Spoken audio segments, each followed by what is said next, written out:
In the context of Iran, Israel and USA contest, Gulf water engulfing fire, and why this Israel and America attacked Iran, it always plays on mind. So we all know that Israel says very clearly the existential threat to him because of the rogue state of Iran supporting Houthi, Hamas, and Hezbollah, HHH, financing them, funding them.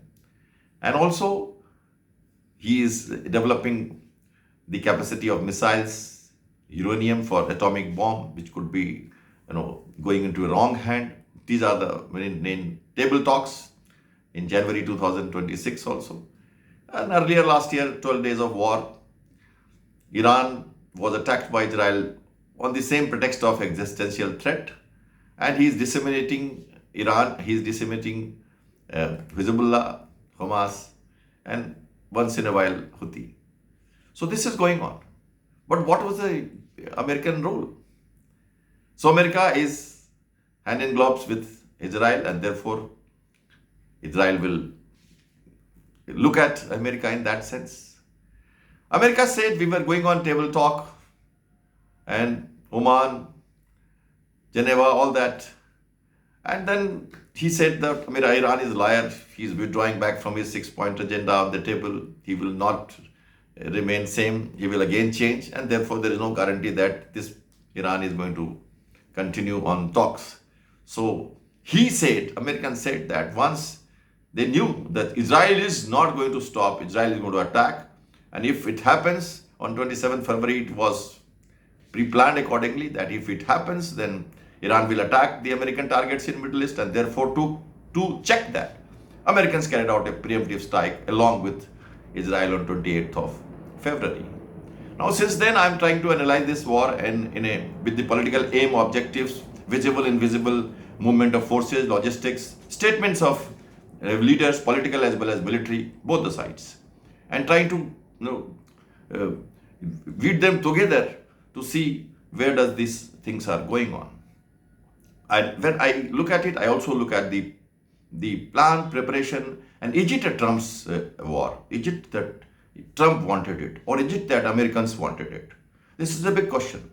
And when I say this, I would like to firstly remove the home front part of cost effectiveness, political will, the Congress support, the funding, the Epstein file, the elections which are held, all these factors one side, home front. We are talking about war front. Yes, it affects the war, but if we look at both, then the discussion can go in a different mode.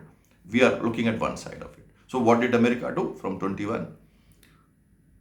They withdrew from Afghanistan. They didn't want any body bags. They didn't want any invasion diplomacy or invasion policy as American expeditionary design. So they changed it. They said, we will not invade anymore. We will only insert and come back. So mission-based deployment of military forces in the areas of interest of America to maintain that superpower status at all times. This is what they did. And they are doing it now. How? So they changed the CENTCOM's policy. They bought from EUCOM, they want Israel to CENTCOM. Israel started attending all the meetings from 2022 onwards, and the Gulf countries were integrated, especially by a lot of welfare, interactive measures, security measures, and maritime engagements. They carried out 20 to 30 maritime exercises. They developed a combined pool, and this was aided by the Houthis, somehow aided by the Houthis attack, and then Operation Atlanta, Operation Upsides, Operation Prosperity Guardian, in which the combined forces patrolled in Gulf of Oman and Red Sea, Bab al-Mandeb, and then they developed a countermeasure against the Houthis attack, and that was again Iran was also a target indirectly because it was supporting Houthis that time. So it was going on. Then they made a task force, task group 153 with 100 unmanned boats which are available in Manama, Bahrain. They removed all the forces from there. They displaced all the forces prior to the war in any case. And then one more thing happened in they integrated a space, they integrated marine forces, air force, navy, army together, especially the AI integration as a new technology, wherein they decided to go for unmanned operations in case of future requirements. And they also carried out uh, the changes in leadership. They brought Admiral Brad Cooper as the first naval officer in 20 years as the CENTCOM commander. His background would be very interesting to note. He was Naval Forces Commander of CENTCOM for 2024 to 25, and before that, 21 to 25, he was the commander of the US Marine Forces. So you can know his background. And also, they carried out changes in the leadership requirements earlier, whether Chief of Defense Staff removal, Chief of Naval Operations removal. Those who had different views that just maintain intent, do not dent. That means do not go all offensive on a country like Iran. Just maintain military posturing by pressure and deterrence. Whereas this was all done during Biden's time, by the way. And one more thing, Defense Secretary of Biden was Lloyd Austin. He was a military general and he has served as Central Command commander from 2013 to 16. He was the first black to become Defense Secretary, and he was also of the view to carry out mission deployed expeditionary designs of America, not the otherwise. And he was very keen that we maintain the same posturing.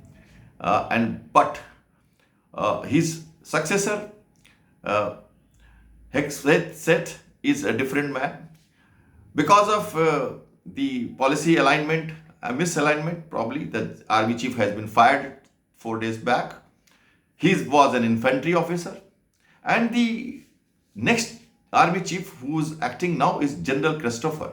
He was aide to Defense Secretary before that. And by the way, he was also commander of the 82 Airborne Division of America, that is paratrooper division, for air insertion. He was the boss of commander of these forces. So you can imagine what is his mindset. What kind of people are on the leadership who are actually fighting the war, who are actually monitoring it on a day-to-day basis, and who have prepared it from a background. It is not today's war. So many people say Trump's war. I say it is towing the line of American presidents, preparations, planning, and the policy shift, and he is the front runner of it. Tomorrow when we study the war of this, we will have to study the military leadership very carefully, and the preparation and planning, policy shift, design, etc. Unless we do that, we will never come to know why this war is happening, where will it go, why it started. So I've already told you why it started. America came in this with very clear aims. He wanted to support Israel in any case, but the preparation was going on. Once for all, America wants to take control of the Middle East, because we cannot forget earlier operations in this, earlier fire in the Gulf, earlier water getting more salty, Kuwait, Iran, Iraq, many contests. Hormuz has been earlier also blocked, earlier also mined. Let me remind you of Operation Ernst Will. 14th April 1988, a Kuwaiti tanker was being escorted by a USS Robert from the same waters, and it hit a mine despite having a good lookout. And then 26 sailors were severely wounded. The ship lost the buoyancy, almost toppling. With the good firefighting and buoyancy control, ship was brought to the Oman area, the Gulf of Oman, and rescued with a lot of efforts. But America did not faint. 4 days later, on 18th of April 1988, Operation Praying Mantis was launched, and Americans destroyed each and every available naval resources, ships, and otherwise all the threats of Navy in that area. It was one of the region of Iraq-Iran war ceasefire. So the Americans have been waiting. You know the hostages case, you know Iran-America context in the history. We will not go in detail why America does not like Iran and what is the role of Iran in Gulf. Every other Gulf country knows. So there are things on background. There are certain aspects why the Gulf countries are quiet. Why Saudi Arabia has condemned in Riyadh Declaration. Why Bahrain went to United Nations. Why all of them are getting the brunt of the war? One more interesting thing, the brunt of the war, maximum brunt, maximum missiles, maximum targeting has been done on UAE by Iran, not Israel or American targets. And the second number is Kuwait. And third is Bahrain, then Qatar, then Israel, and then Saudi Arabia. So this is the pattern of attack. And why? Because he knows, Iran knows, that UAE and Saudi Arabia are going to control these aspects tomorrow. They are the best supporters of Israel, especially the UAE. And that is why he is hitting after the oil targets, he is also hitting the economic targets, World Bank, banking system, etc., etc. You all know what is Dubai, Abu Dhabi means to the world. So these are the aspects which are there. So leadership changes, preparation, AI and unmanned blockade is likely to happen little later. As you know, maritime engagements do have very long lead time. It is a joint operation, the most complex operation of the military, and it is led by a naval officer in all historically and as per the war doctrines of three services. So Admiral Cooper is there.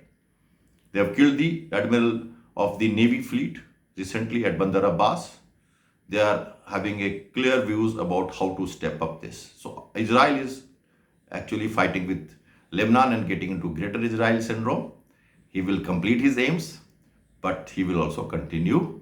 Americans will annihilate Iran to the level when the Iran can be caught by the jugular vein. I call the term in Hindi nakel kasna.